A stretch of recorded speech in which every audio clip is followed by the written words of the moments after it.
Welcome to the Boston Harbor. 2 decades ago, the Boston Harbor was known as the dirtiest harbor in the United States. Today, it's considered a great American jewel. This turnaround has been helped by the $3.8 billion invested by the Massachusetts Water Resources Authority in the watershed treatment facilities at Deer Island, which has proven to be a great success. The harbor cleanup is widely recognized as one of the nation's greatest achievements. The daily waste of Boston and the surrounding communities was once released into the harbor with little to no treatment. Today, the treatment is very much up to date and follows both state and federal standards and is released 9.5 miles out into the deeper waters of the bay, not to be directly impacted with those who partake in activities near the harbor's edge. The Deer Island Treatment Plant maintains and operates a 240-mile network of large interceptor sewers. The wastewater influent arrives at Deer Island through 4 underground tunnels. There have also been recent significant changes to the treatment plant's infrastructure that has resulted in more efficient treatment to occur. Additionally, the Massachusetts Water Resource Authority has invested over $1 billion between projects on combined sewer overflow and oceanographic monitoring. The sewer overflow projects aim to protect beaches, shell fishing beds, and other sensitive waters from overflows due to heavy rains. The oceanographic monitoring aims to monitor water quality, sediment quality, and the health of marine species. Since the new treatment facilities have been brought online, there have been numerous reports and scientific papers on the subject of the Boston Harbor and Massachusetts Bay of how environmental conditions have changed over this time.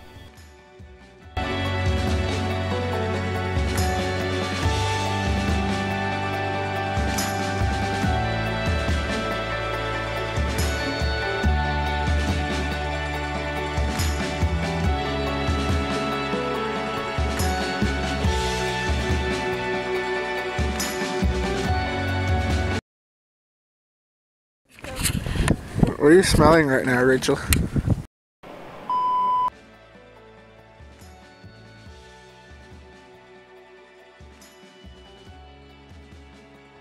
While the sewage situation has largely been addressed in the Boston Harbor, pollution and stormwater runoff are still current problems for the area.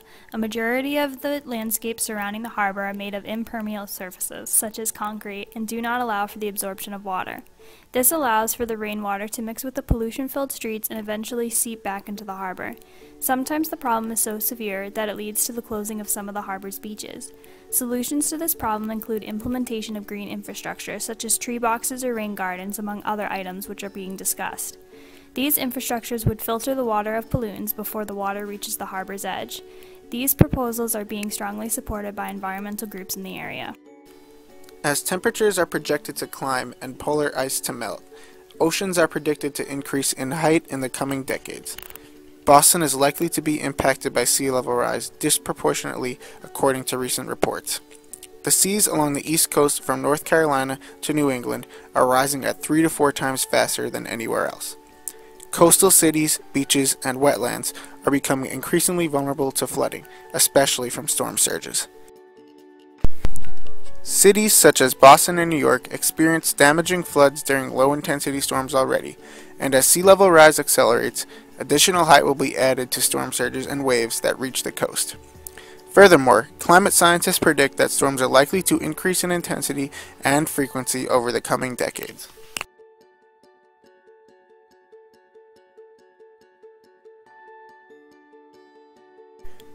Officials have begun to map low-lying areas and critical systems that are most likely to be flooded.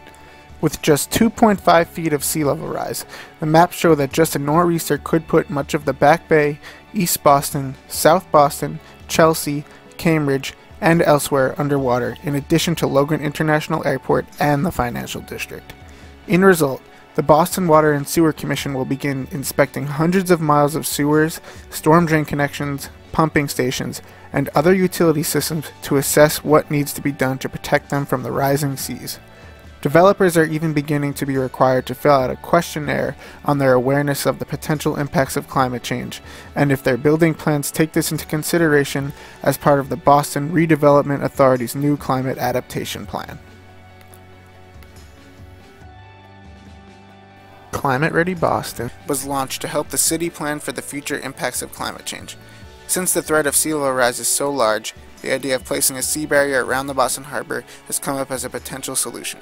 The barrier would moderate high and low tides and even block a storm surge. The estimated cost of the barrier would be $10 billion.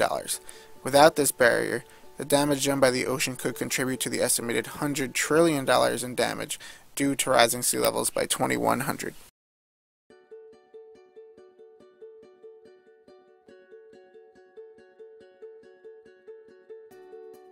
Sea level rise is also a major concern since it could have major impacts to the tourism industry. Coastal tourism is the largest component of the global tourism industry and in particular an integral part of Boston Harbor.